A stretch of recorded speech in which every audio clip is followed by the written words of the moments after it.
Hivi ilishawahi kukutokea, yani uko katika harakati zako alafu kakutana na msala kama huu?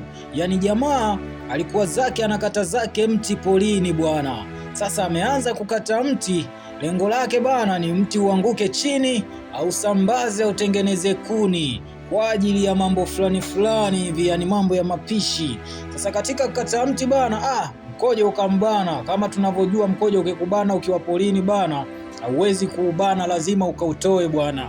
Sasa akasogea pembeni kidogo na akaanza kulimwaga bana, lakini ghafla kama kuna mungurumo hauelewi. Wakati anakojoa hapa kama kuna jambo aliko sawa, akageuka nyuma taratibu bwana.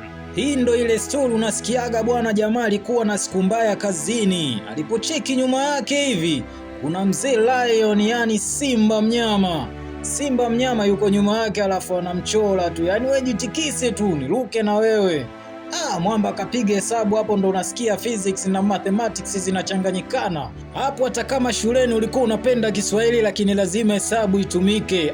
Jamaa kaamsha bwana, unaambiwa alitoka spidi ambayo hajawahi kukimbia kwenye maisha yake. Anaelekea kwenye ule mti aliokuwa anakata, ambao ndo anatarajia umsaidie bwana. Ama kweli usiyemzania ndiye bwana, yani ule mtu aliokuwa anaukata sasa ndo unatakiwa umsaidie. Jamaa kapanda, lakini Simba anamrukia. Simba ameona kitoweo, kwa hivyo naye sio kinyonge bwana, lakini jamaa anakomaa akamtupia sendo. Simba akaing'ata, akatupa pembeni, akasema usinitania, lazima nikutafune. Jamaa anapambana, akamtupia na kofia hiyo kidogo ikasaidia, akamkanyaga akaanguka chini.